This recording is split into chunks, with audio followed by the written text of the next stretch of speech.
إن الحمد لله نحمده ونستعينه ونعوذ بالله من شرور أنفسنا من سيئات أعمالنا من يهده الله فلا مضل له ومن يضلله فلا هادي له وأشهد أن لا إله إلا الله وحده لا شريك له وأشهد أن محمدا عبده ورسوله أما بعد فإن خير الحديث كتاب الله وخير الهدي هدي محمد صلى الله عليه وسلم وشر الأمور محدثاتها وكل محدثة بدعة وكل بدعة ضلالة وكل ضلالة في النار.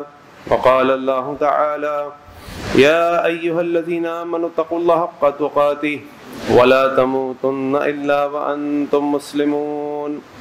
وقال الله تعالى: يا أيها الناس اتقوا ربكم الذي خلقكم من نفس واحدة وخلق منها زوجها وبث منهما رجالا كثيرا ونساء واتقوا الله الذي تساءلون به والأرحام إن الله كان عليكم رقيبا.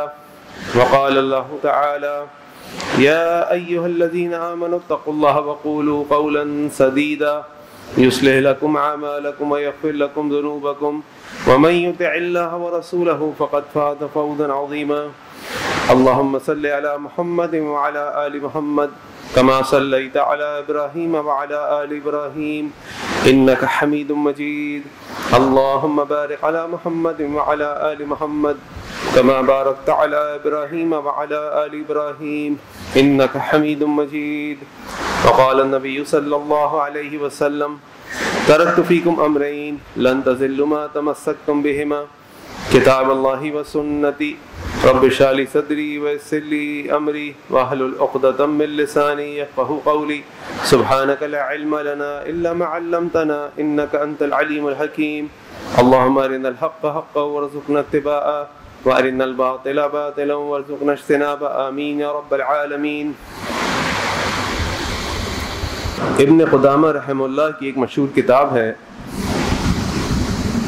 مختصر منہاج القاصدین. اس میں انہوں نے ایک شخص کی مثال پیش کی ہے اور کہا کہ وہ شخص ایک درخت کے پاس گیا اور اس نے اس درخت کو کاٹنا تھا. جب اس نے اس درخت کو دیکھا تو اس کو لگا کہ درخت تو بڑا مضبوط ہے، تو چلو میں یہ کرتا ہوں کہ 1 سال بعد آؤں گا اور آ کے پھر ذرا زور لگا کر اس کو کاٹوں گا. ابن قدامہ لکھتے ہیں وہ شخص یہ بھول گیا کہ 1 سال کے بعد یہ درخت اور مضبوط ہو جائے گا، اس کی جڑیں اور گہری ہو جائیں گی، اور اسی طریقے سے 1 سال کے بعد یہ شخص جو درخت کو کاٹنے کے لیے آیا تھا اس کی 1 سال عمر بڑھ جائے گی، اور اس عمر بڑھنے کی وجہ سے اس کے اندر کمزوری آ جائے گی. تو جتنا درخت کو کاٹنا آج آسان تھا اس کے لیے، کل اس کے لیے اور مشکل ہو جائے گا. یہ جو مثال انہوں نے پیش کی، یہ مثال ہم میں سے اکثر کی زندگیوں پر بڑی حد تک ثابت ہوتی ہے، اور ہم اکثر لوگ اسی طرح اپنی زندگی گزار رہے ہوتے ہیں. اسی لیے آپ اپنے آپ کو بھی اپنے آپ سے یہ باتیں کرتے ہوئے سنتے ہیں اور دوسروں کو بھی یہ باتیں ہوئے کرتے ہوئے دیکھتے ہیں کہ چلو ٹھیک ہے کل کر لوں گا، آج ذرا سستی ہو رہی ہے، کل ذرا توانا ہو کہ میں یہ کام کر لوں گا، میں وہاں چلا جاؤں گا، آج مجھے لگتا ہے کہ مجھے نیند کی ضرورت ہے تو آج ذرا میں سو لوں، پھر کل دیکھ لیں گے، جب بل دینے کا ڈیٹ آخری ڈیٹ آئے گی اس دن جا کے بل بھر دوں گا. اور یہ جو عمل ہے، یہ جو سوچ ہے، اس سوچ اور عمل کو ہم اپنی آسان زبان میں کہتے ہیں سستی اور کاہلی. یہ سستی اور کاہلی انسان کو تباہ برباد کر دیتی ہے، اس کی زندگی کو بھی خراب کر دیتی ہے اور اس کی آخرت کو بھی تباہ برباد کر دیتی ہے. اسی لیے ہم دیکھتے ہیں کہ قرآن کریم میں اللہ تعالیٰ نے وقت کے اعتبار سے یا ٹائم کے اعتبار سے اللہ تعالیٰ نے 2 صورتوں کو نازل کیا ہے. سورۃ الدہر، جس کو عام طور پہ ہم فجر کی جمعے کی جماعت میں دوسری رکعت میں اپنے قاری امام صاحب سے سنتے ہیں. هل أتى على الإنسان حين من الدهر، یہ دہر کا معنی بھی زمانہ ہے. اور دوسری صورت جو بڑی مشہور صورت ہے، ہم میں سے اکثر لوگوں کو یاد ہوتی ہے، اس وجہ سے نہیں کہ ہمیں اس کا معنی مفہوم پسند ہے، کہ امام شافعی رحمہ اللہ فرماتے ہیں کہ اگر سورۃ العصر ہی خالی نازل ہوتی تو یہ بھی انسان کی کامیابی کے لیے کافی ہوتی. ہمیں اس لیے زیادہ پسند ہے کہ مختصر ہے، جلدی سے پڑھ لیتے ہیں، آسانی سے پڑھ لیتے ہیں. اس عصر کا جو معنی ہے، اس کا معنی ہے تیزی سے گزرتا ہوا زمانہ. اور اللہ تعالیٰ والعصر کہہ کے فرما رہے ہیں کہ قسم ہے تیزی سے گزرتے ہوئے زمانے کی، ان الانسان لفی خسر، تمام کے تمام انسان خسارے میں ہے. اس خسارے سے کیسے نکل سکتے ہیں؟ تو اللہ تعالیٰ نے قرآن کریم میں سورۃ العصر میں 4 کام بتائے. لیکن ہم جس موضوع پہ بات کر رہے ہیں اس میں ہم اپنی عام زندگی کے متعلق جو چیزیں ہم اس سستی اور کاہلی کے اعتبار سے کرتے ہیں، میں چاہتا ہوں کہ آج میں اس پہ بات کروں تاکہ سب سے پہلے میری اصلاح ہو جائے اور پھر ہم سب اس سے جو فائدہ اٹھا سکیں فائدہ اٹھائیں. دیکھیں، یہ جو سستی ہے یہ انسان کو نہ دنیا میں کامیابی دیتی ہے اور نہ آخرت میں کامیابی دیتی ہے. اور یہ کہتے اس چیز کو ہیں کہ کسی بھی کام کو اس کے صحیح وقت پر صحیح طریقے سے نہ کریں تو اس کا معنی یہ ہوتا ہے کہ ہم سست اور کاہل ہیں. یہ سستی کا سب سے بڑا سبب جو ہے، ویسے تو ہم کہتے ہیں کہ جی ہر چیز دنیا کے اندر ڈھونڈو، لیکن ہر چیز کا حل قرآن و سنت کے اندر ہے. اللہ کے نبی صلی اللہ علیہ وسلم کی حدیث صحیح بخاری میں ہے، آپ فرماتے ہیں کہ جب انسان رات کو سوتا ہے تو شیطان اس کے پاس آتا ہے، اس کی گردن کے پاس آ کر 3 گڑھے باندھ دیتا ہے، پھر اور اس کو تھپکی دیتا ہے کہ سو جاؤ، رات بڑی لمبی ہے. لیکن اگر وہ صبح اٹھ کے اللہ کا ذکر کرتا ہے تو پہلی گرہ کھل جاتی ہے، وہ وضو کرتا ہے تو اس کی دوسری گرہ کھل جاتی ہے، وہ اٹھ کر نماز پڑھتا ہے یعنی فجر کی نماز پڑھتا ہے تو تیسری گرہ کھل جاتی ہے. اور جب انسان نماز ادا کر لیتا ہے تو وہ اپنے آپ کو چاق و چوبند محسوس کرتا ہے اور پھر اس کا دن سستی میں نہیں گزرتا. یہ بات ہمیں کون بتا رہا ہے؟ ایک مسلمان کے طور پہ تو ہمیں یقین ہے کہ اللہ اور اس کے رسول صلی اللہ علیہ وسلم کی جو بات ہے وہ حق اور سچ ہے. تو یہ بات ہمیں اللہ کے نبی صلی اللہ علیہ وسلم بتا رہے ہیں کہ جب انسان نماز صبح کی نماز میں تاخیر کر لیتا ہے تو اس کا پورا دن سستی اور کاہلی میں گزرتا ہے، اور جب وہ صبح کی نماز اپنے وقت پر پڑھ لیتا ہے تو اللہ تعالیٰ اس کے دن کو سستی اور کاہلی سے نکال کر چستی کی طرف لے جاتے ہیں. اس کا دن برکت والا اور چستی والا ہوتا ہے. پھر دوسری چیز جس کی وجہ سے ہم سستی کا بہت زیادہ شکار ہو جاتے ہیں، جو خاص طور پہ ہمارے کراچی والوں کا بڑا اہم مشغلہ ہے، وہ ہے زیادہ کھانا اور زیادہ سونا. ہم کھانے کے پیچھے ریسٹورینٹس میں 1-1 گھنٹے کی لائن لگا کے کھڑے ہو جاتے ہیں، کھانے کے پیچھے ایسے جاتے ہیں جیسے دوبارہ کھانا نہیں ملے گا. اور یہ حال آپ تقریبات میں دیکھ سکتے ہیں کہ میزبان نے آپ کو بلایا تو صحیح، لیکن اس نے کھانے کا انتظام پورا نہیں کیا، لہٰذا لوگ پہلے ہی دفعہ میں اتنا بھر کے لے آتے ہیں کہ سب پھر ضائع کرتے ہیں. اور پھر یہ کفران نعمت کو جو وبال ہے ہماری انفرادی زندگیوں پر بھی آتا ہے اور اجتماعی زندگی پر بھی آتا ہے. آج میں پڑھ رہا تھا کہ امریکہ کے اندر جو لوگ زراعت کے پیشے سے وابستہ ہیں ان کی 1% آبادی ہے، اور ساری دنیا کو وہ اپنی زراعت کی چیزیں بیچتے ہیں، خود بھی استعمال کرتے ہیں. پاکستان کی 40% آبادی زراعت سے منسلک ہے، اور آج ہمارے پاس آٹا، چینی، چاول یہ چیزیں موجود نہیں ہیں. یہ ناشکری ہے، یہ اللہ تعالیٰ کی نعمتوں کا انکار ہے، یہ اللہ تعالیٰ کی نعمتوں کا ضائع کرنا ہے. تو جتنا ہم زیادہ کھاتے ہیں، جتنا ہم زیادہ سوتے ہیں، ہم سمجھتے ہیں زیادہ سونے سے ہم چست ہو جائیں گے، چست نہیں ہوں گے، زیادہ سونے سے ہم سست ہو جائیں گے.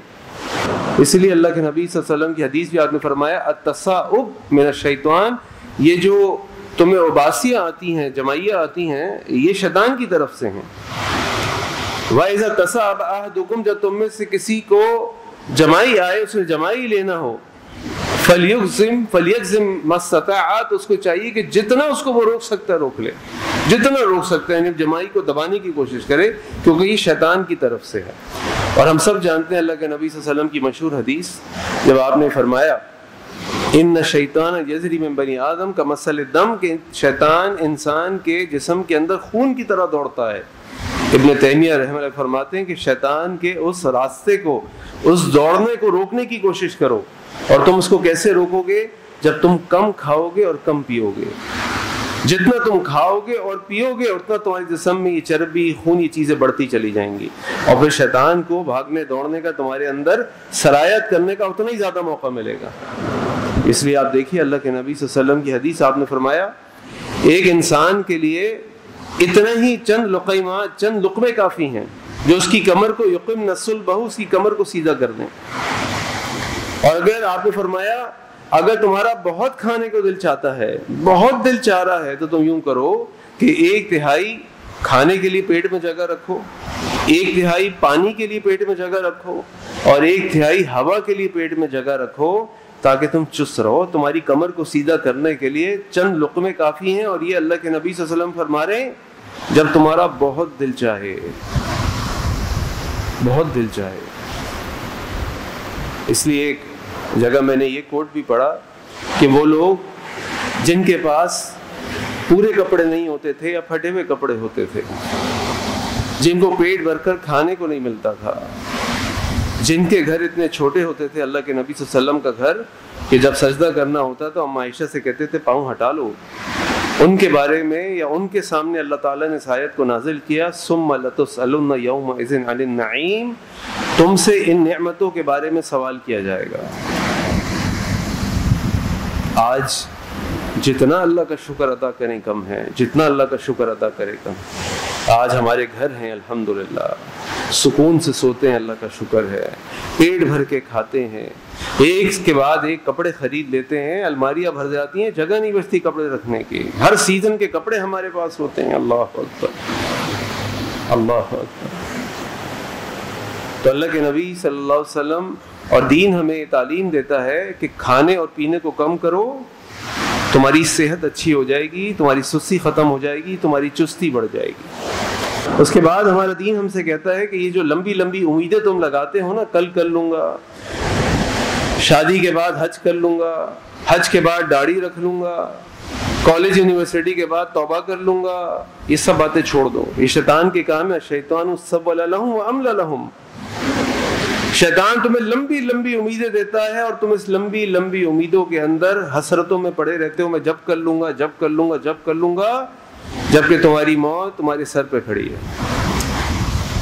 یہ چیزیں انسان کو سستی میں ڈال دیتی ہیں، وہ سستی میں پڑتا ہے، بڑی زندگی کے اہم کام، عبادات، معاملات سب چھوڑ دیتا ہے اور پیچھے رہ جاتا ہے۔ پھر ایک اور وجہ سستی کی ہوتی ہے کہ ہماری جو صحبت ہوتی ہے، ہمارے دوست احباب ہوتے ہیں، یہ نکمے لوگ ہوتے ہیں۔ اگر آپ نکمے لوگوں کے ساتھ بیٹھیں گے نا، جن کا زندگی کا مقصد کھانا، پینا، پہننا، گھڑی، موبائل، کپڑے، تو ساری زندگی یہی سوچتے رہیں گے، زندگی کا مقصد ہی بن جائے گا، بس میں ایسا ہو جاؤں، میں ایسا لگنے لگوں، میں یہ جوتے لے لوں، میں یہ کپڑے لے لوں، میں یہ کر لوں، میں وہ کر لوں۔ اگر آپ ایسے لوگوں میں اٹھنے بیٹھنا شروع ہو جائیں، زندگی کا مقصد کچھ کرنا ہے، کچھ اپنے لیے صدقہ جاریہ چھوڑ کے جانا ہے، کوئی دنیا کے لوگوں کے لیے کوئی کام کرنا ہے، کوئی اللہ کی رضا کے لیے، اللہ کے نام کو بلند کرنے کے لیے کوئی محنتیں کرنی ہے، تو پھر آپ کو لگے گا میں کچھ نہیں کر رہا۔ اس لیے کہتے ہیں کہ خواب وہ نہیں ہوتے جو آپ سوتے ہوئے دیکھتے ہیں، خواب وہ ہوتے ہیں جو آپ کو سونے نہیں دیتے۔ پھر آپ جاگتے رہیں گے، آپ کو نیند نہیں آئے گی۔ اسی لیے ہم دیکھتے ہیں کہ ہماری دنیا میں کے اندر ایسے لوگ بھی ہیں جن کو اللہ تعالیٰ نے کروڑوں اربوں روپے دیے ہوتے ہیں، جن کو اللہ تعالیٰ نے بہت صلاحیتیں دی ہوتی ہیں، جن کو اللہ تعالیٰ نے بہت منصب دیے ہوتے ہیں، لیکن کچھ نہیں کر کے جاتے۔ اور کچھ لوگ ہماری دنیا میں ایسے بھی ہوتے ہیں جن کے پاس اپنا کچھ نہیں ہوتا، لیکن کوئی انڈس ہاسپٹل بنا لیتا ہے، کوئی ایڈی سینٹر قائم کر لیتا ہے، اسی طرح بہت سارے لوگ کام کر جاتے ہیں، ان کے پاس بھی اسی طرح 24 گھنٹے ہوتے ہیں، ان کے پاس بھی اسی طرح رشتہ داریاں، معاملات، صحت، بیماری سب ہوتے ہیں، لیکن صرف فرق یہ ہوتا ہے کہ وہ نکمے لوگوں میں نہیں بیٹھتے، ان کی صحبت اچھی ہوتی ہے اور وہ اچھے لوگوں میں بیٹھتے ہیں اور اچھی باتیں سوچتے ہیں اور کچھ کرنے کے بارے میں سوچتے ہیں۔ تو اپنی صحبت کو اچھی کریں ورنہ سست پڑ جائیں گے۔ اور پانچویں چیز یہ کہ ہو سکتا ہے کہ انسان کو کوئی میڈیکل ایشو ہو، کوئی وائٹامن کا ایشو ہو، کوئی کیلشیم کا ایشو ہو، کوئی صحت، یہ بھی ہو سکتا ہے، اور یہ نیچرل ہے کہ اللہ تعالیٰ کی طرف سے جسم ہے تو جسم کے اندر مسائل بھی پیدا ہوتے ہیں۔ تو لہٰذا اگر ایسا کوئی مسئلہ ہے تو پھر ڈاکٹر سے رجوع کیا جائے، اس کے پاس جایا جائے، اس کو بتایا جائے کہ مجھے سستی ہو رہی ہے۔ تو جب انسان یہ کام کرتا ہے تو انسان سستی سے بچ سکتا ہے۔ تو لہٰذا یہ وہ اسباب ہیں جن کی وجہ سے ہم سستی کے اندر پڑ جاتے ہیں. اور پھر جب ہم سستی میں پڑ جاتے ہیں دیکھیں کتنے بڑے بڑے نقصان ہوتے ہیں. ہم سب جانتے ہیں کہ ہماری زندگی کا مقصد وما خلقت الجن والانس الا لیعبدون ہے. ہمیں اللہ تعالیٰ نے انسانوں جنوں کو تخلیق کیا کس لیے؟ اس کی عبادت کریں. لیکن ہم کیا کرتے ہیں جب سستی میں پڑ جاتے ہیں؟ اب میں آپ سب سے بات کروں جو آپ میرے سامنے بیٹھے ہیں، سب سے پہلے اپنے آپ سے مخاطب ہوں. ہم سب جانتے ہیں کہ جمعے کی نماز کتنی اہم ہے. ماشاءاللہ آدھی سے زیادہ مسجد جو تھی، جو ہال تھا یہ والا وہ والا، میرے یہاں آنے سے پہلے بھر گیا الحمدللہ. بڑی سعادت کی بات ہے ہم سب کے لیے جو یہاں پہ ممبر پہ خطیب کے آنے سے پہلے موجود ہے. اب آپ مجھے یہ بتائیے، کیا ہمیں یہ بات نہیں معلوم کہ فجر کی نماز بھی اتنی فرض ہے جتنی جمعے کی نماز فرض ہے؟ کہاں ہوتے ہم؟ کہاں ہوتے ہم؟ زندگی کا مقصد بھول گئے. ایمان کی پہلی یعنی اعمال کے اندر سب سے اہم عمل ہے جس کے بارے میں اللہ کے نبی فرمائے ان اول ما یحاسب العبد یوم القیامہ الصلاۃ. قیامت والے دن بندے سے اعمال کے سلسلے میں جو سب سے پہلا سوال کیا جائے گا الصلاۃ، نماز کے بارے میں ہوگا. الصلاۃ، نبی کریم صلی اللہ علیہ وسلم فرمایا الصلاۃ قرۃ عینی، صلاۃ میری آنکھوں کی ٹھنڈک ہے نماز. اس فجر کی نماز میں ہم کیوں نہیں موجود ہوتے؟ سستی، زندگی کا مقصد بھول گئے، فکر نہیں ہے آخرت کی. اللہ کے نبی صلی اللہ علیہ وسلم فرمایا گھروں میں مرد کی نماز نہیں ہوتی الا یہ کہ اس کے پاس کوئی عذر ہو. آپ نے فرمایا میرا دل چاہتا ہے کہ مسجد میں نماز باجماعت کھڑی ہو اور میں محلوں میں نکل جاؤں اور جو مرد اپنے گھروں میں نماز پڑھ رہے ہیں ان کے گھروں کو آگ لگا دوں. صرف اس وجہ سے رک جاتا ہوں کہ اس گھر کے اندر عورتیں، بچے اور بوڑھے بھی ہیں. یعنی اگر میں فجر کی نماز گھر میں پڑھ رہا ہوں بلا عذر اور میں مسجد میں نہیں ہوں تو میرا گھر وہ گھر ہے کہ جس کے بارے میں اللہ کے نبی فرماتے ہیں صلی اللہ علیہ وسلم میرا دل چاہتا ہے اس گھر کو آگ لگا دوں. اللہ تعالیٰ ہمیں ہمارے گناہوں کو معاف فرمائے. سب سے بڑا نقصان نماز میں تاخیر، پھر نماز میں سستی. اور یہ کس کا طرز عمل ہے؟ منافقین کا. اللہ تعالیٰ قرآن فرماتے ہیں وَإِذَا قَامُوا إِلَى الصَّلَاةِ قَامُوا كُسَالَىٰ، جب انہیں آواز دی جاتی ہے آؤ بھائی نماز کھڑی ہو گئی، آ رہا ہوں، ابھی آتا ہوں، ابھی یہ کر کے آتا ہوں، ابھی میں نکلتا ہوں. تو یا تو وہ نکلتا نہیں ہے اور نہیں نکلتا تو اس کی نماز خطرے میں ہے بلا عذر. اگر دیر سے نکلتا ہے تو پھر وہ سستی کرتا ہے تو منافقین کا طرز عمل، وہ منافق بن گیا. جبکہ آپ دیکھیں کہ نماز فجر کی 4:30 بجے ہو یا 5:30 بجے، جس نے نہیں آنا وہ نہیں آتا. اللہ تعالیٰ ہم سب کے حال پر ہیں فرمائے. اور جو دوسری رکعت میں آتا ہے وہ 4:30 بجے فرض ہو، جماعت کا ٹائم ہو یا 5:30، وہ آتا دوسری رکعت میں ہی ہے. سستی منافق کا طرز عمل. اور پھر سب سے بڑی بات دیکھیے، میں تو حیران ہو جاتا ہوں. میرے ایک استاد نے ایک دفعہ مجھے ڈانٹا اس بات کے اوپر، یہ تم اپنی گھڑی 5 منٹ آگے رکھ کے چلتے ہو نا، کہ ہاتھ میں جو گھڑی ہے، موبائل میں جو گھڑی ہے، گھر میں جو گھڑی ہے، بس 5 منٹ آگے رکھوں گا تاکہ میں 5 منٹ پہلے پہنچ جاؤں. تمہیں پتہ ہے 5 منٹ آگے ہے تو تم 5 منٹ پہلے کیسے پہنچو گے؟ ارے بھائی تم نہیں پہنچ سکتے 5 منٹ پہلے کیونکہ تمہیں معلوم ہے یہ 5 منٹ آگے ہے. تو اپنے آپ کو کیوں دھوکہ دیتے ہو؟ کیوں اپنے آپ کو دھوکہ دینے کی ٹریننگ دیتے ہو؟ سیدھی بات کرو. 1:15 پہ ظہر کی جماعت کھڑی ہوتی تو 1:15 پہ مسجد اس سے پہلے پہنچنا ہے. تمہاری گھڑی 1:20 لگائے اور تم جب پہنچو، یہ کوئی طریقہ نہیں ہے. بیوقوفی ہے، دھوکہ ہے، جھوٹ ہے. ضرورت ہی نہیں ہے. اپنے آپ کو بتاؤ بھائی 1:15 پہ جماعت ہے، 1:15 پہ پہنچنا ہے میں نے. تو لہٰذا اتنا بڑا نقصان ہو جاتا ہے ہمارا کہ ہماری نمازیں ضائع، ہماری نمازوں کی قبولیت خطرے میں، ہمارے گھر اللہ کے نبی صلی اللہ علیہ وسلم کے نزدیک برے گھر، اور پھر ہم منافق. اللہ تعالیٰ ہمارے حال پر ہیں فرمائے. پھر عمر اور صحت کا ضیاع. اللہ کے نبی صلی اللہ علیہ وسلم فرمایا نعمتان مغبون فیہما کثیر من الناس، 2 نعمتیں ایسی ہیں جو انسانوں کی اکثریت ان کو ضائع کر دیتی ہے. کیا؟ الصحہ والفراغ، ایک اچھی صحت اور ایک فراغت کا وقت. اچھی صحت ہے، نیکی کے کام کیجئے، اچھے کام کیجئے، محنت کیجئے، دنیا میں آگے بڑھیے، آخرت میں آگے بڑھیے. یہ صحت کے معاملات. جب بوڑھے ہو جائیں گے، ہل نہیں سکیں گے، چل نہیں سکیں گے، پھر کیا کریں گے؟ پھر تھوڑی ہمت ہوگی۔ پھر جس کو اللہ ہمت دے دے، انہیں جو جوانی کا ٹائم ہے، ہمت کا ٹائم ہے، صحت کا ٹائم ہے، اس وقت آگے بڑھے نا۔ بیماری میں تو سب کو اللہ یاد آتا ہے، صحت میں اللہ کو یاد کرے۔ جو صحت میں اللہ کو یاد کرے گا اس کو اللہ تعالیٰ بیماری میں، تکلیف میں یاد رکھیں گے۔ اور اللہ کے نبی صلی اللہ علیہ وسلم کی حدیث آپ نے فرمایا، ایک شخص بیمار ہوتا ہے تو اللہ تعالیٰ اس کی نیکیوں کا اجر اس کو اسی طرح دیتے ہیں جو صحت کی حالت میں نیکی کرتا تھا، وہی اجر بیماری کی حالت میں ملتا۔ یعنی اگر وہ صحت کی حالت میں مسجد میں آتا تھا، ساری نمازیں باجماعت پڑھتا تھا، رات کو اٹھ کے تہجد پڑھتا تھا، اشراق پڑھتا تھا، چاش پڑھتا تھا، تو اگر بیماری کی حالت میں وہ عمل نہیں کر سکتا، وہ مسجد نہیں آ پا رہا، وہ قیام اللیل نہیں کر پا رہا، وہ اشراق چاش نہیں کر پا رہا، اللہ تعالیٰ اس کے لیے وہ اجر لکھ دیتے ہیں، کیونکہ وہ صحت کی حالت میں عمل کرتا تھا، اور اس صحت کو ہم ضائع کرتے ہیں۔ پھر وقت ہے ہمارے پاس جس کے بارے میں اللہ تعالیٰ نے سورہ دہر، سورۃ العصر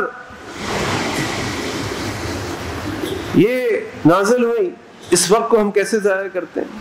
اس وقت کی ہم قدر نہیں کرتے۔ ہم یہ تو کہتے ہیں بور ہو رہے ہیں بتاؤ کیا کروں، لیکن ہم یہ نہیں کہتے کہ اگر بور ہو رہے ہیں تو اٹھ کے 2 رکعت نفل پڑھ لیں۔ اللہ تعالیٰ قرآن میں فرماتے ہیں اللہ کے نبی صلی اللہ علیہ وسلم کو،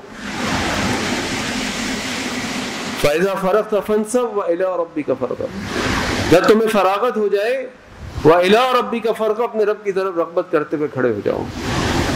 اور ہم کل دا ٹائم کر رہے ہوتے ہیں، کس طرح میں ٹائم کو کل کروں، ویڈیو دیکھ لوں، مووی دیکھ لوں، سوشل میڈیا پہ چلا جاؤں، ادھر چلا جاؤں۔ ٹھیک ہے، جو ضروری چیزیں ہیں وہ آپ کیجئے، ایک ٹائم مقرر کر لیجیے۔ سیر و تفریح اسلام میں منع نہیں ہے، جائز طریقے سے، جائز حدود میں ہم کر سکتے ہیں، الحمدللہ، اللہ کا شکر ہے، لیکن اس کو زندگی کا مقصد بنا لینا، اس کو اپنے وقت کو ضائع کر دینا، زندگی کو ضائع کر دینا، یہ کسی صورت بھی پسندیدہ نہیں ہے۔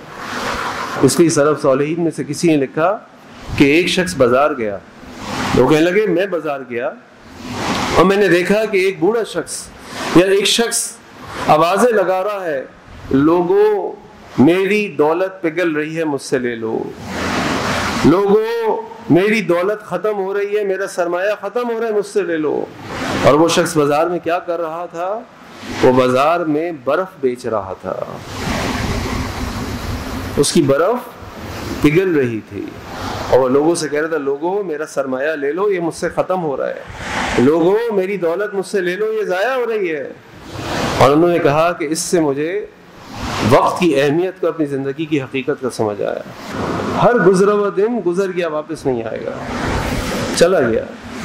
اور یہی صحت کی بات، آج اگر صحت کی فکر کریں، کم کھائیں، ورزش کریں، وقت کو استعمال کریں، تو بڑی عمر میں باقی اللہ کا حکم جو اس نے ہمارے نصیب میں لکھا ہے، انسان بہتر حالت میں رہتا ہے۔ میں صبح واک پر جاتا ہوں، ماشاءاللہ 80 سال 50 سال کے 1-2 حضرات ہیں، مستقل جس میرے سے اسپیڈ میں واک کر رہے ہوتے ہیں، کوئی بیماری نہیں ہے ان کو، ناشتہ صبح باتیں کر رہے ہوتے ہیں، اتوار کو ناشتے پہ کہاں جانا ہے، یہ کھایا رات کو، ماشاءاللہ کھاتے ہیں پیتے ہیں۔ لیکن میں ان سے پوچھا کہ آپ کب سے واک کر رہے ہیں؟ کہہ رہے ہیں پچھلے 45 سال سے ایک دن بھی چھٹی نہیں کی میں نے،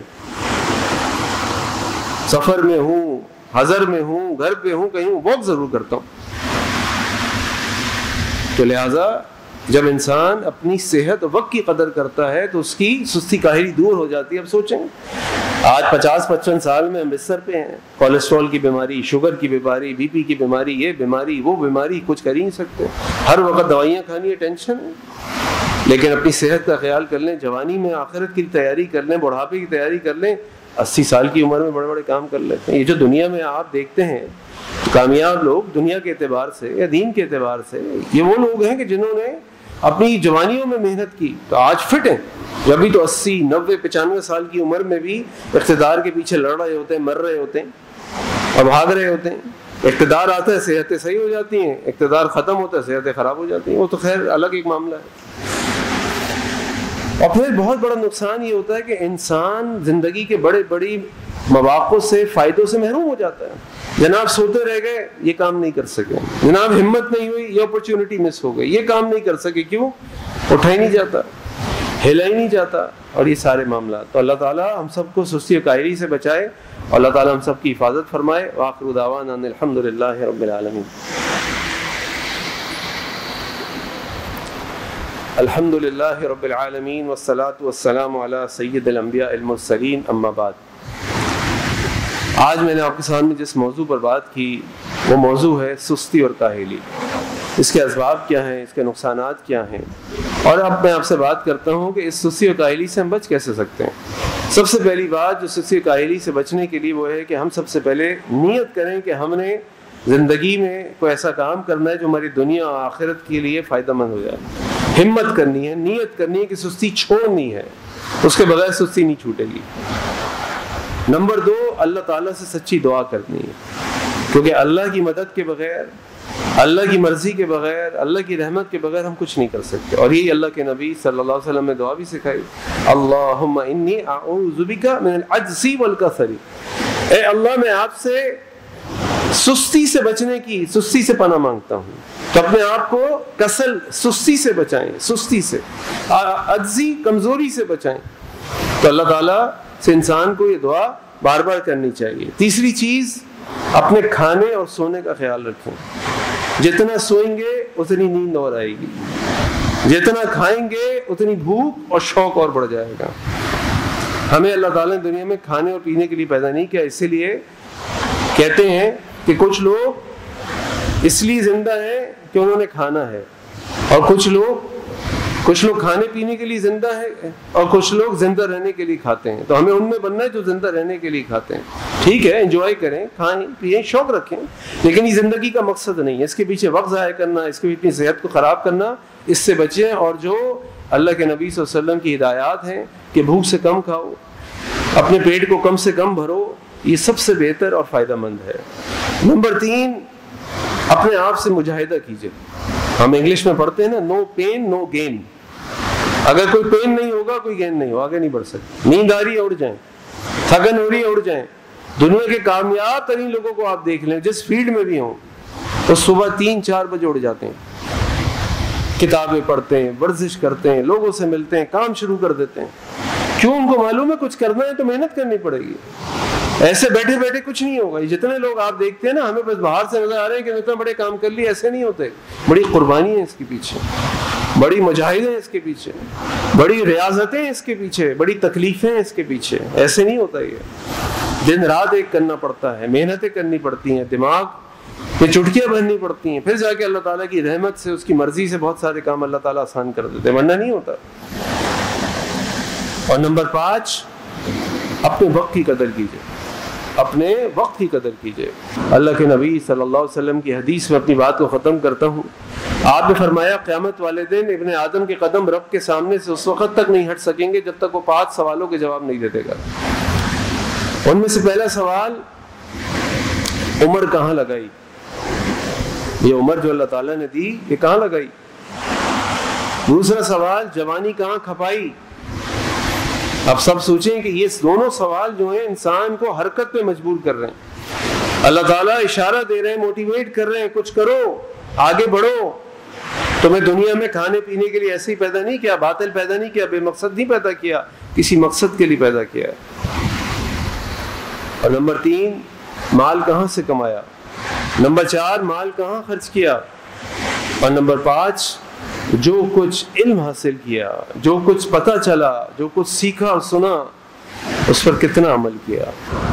اللہ تعالیٰ سے دعا ہے کہ اللہ تعالیٰ سب سے پہلے مجھے اور پھر ہم سب کو، جو بھی میں نے آپ سے باتیں کی جس میں خیر تھی، اللہ تعالیٰ مجھے عمل کی توفیق عطا فرمائے۔ اللہ تعالیٰ ہمیں سستی اور کاہلی سے بچائے۔ اللہ تعالیٰ ہمیں اسی طرح 5 وقت کی نماز مسجد میں باجماعت پڑھنے والا بنا دے، جس طرح آج مسجد میں جمعے کی نماز کے لوگ بھرے ہیں، ہال بھرا ہے، باہر لوگ بیٹھے ہیں۔ اے اللہ، مسلمان ہے، ہمارا ایمان عقیدہ ہے کہ 5 وقت کی نماز باجماعت فرض ہے، فجر کی نماز بھی اسی طرح فرض ہے۔ اللہ ہمیں ہمت اور توفیق دے کہ ہم فجر کی نماز بھی اسی طرح مسجدوں میں آ کے پڑھیں۔ اور یہ سب سے پہلے نیت ہمیں کرنی ہوگی، اللہ سے دعا مانگنی ہوگی، وقت کی قدر کرنی ہوگی، کوشش کرنی ہوگی کہ اللہ آسان کر دیں گے۔ بیٹھے بیٹھے نہیں ہوگا۔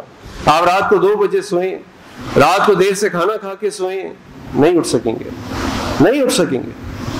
جلدی سوئیں، کم کھا کے سوئیں، اللہ سے دعا کر کے سوئیں، محنت کر کے سوئیں، الارم لگا کے سوئیں، پھر انشاءاللہ اللہ توفیق دیں گے۔ آپ کوشش کریں گے، اللہ آسان کر دیں گے۔ اللہ سے دعا کریں، اللہ دنیا میں جہاں جہاں مسلمان تکلیف پریشانی میں، اللہ تعالیٰ ان کی مشکلات کو دور فرما دے۔ اے اللہ، دنیا میں جہاں جہاں مسلمان پریشان حال ان کی پریشانی کو دور فرما دے. اللہ ہمارے ملک پاکستان کی حفاظت فرما دے. اللہ ہمارے حکمرانوں کو اپنے فیصلے قرآن و سنت کے مطابق کرنے کی توفیق عطا فرما دے.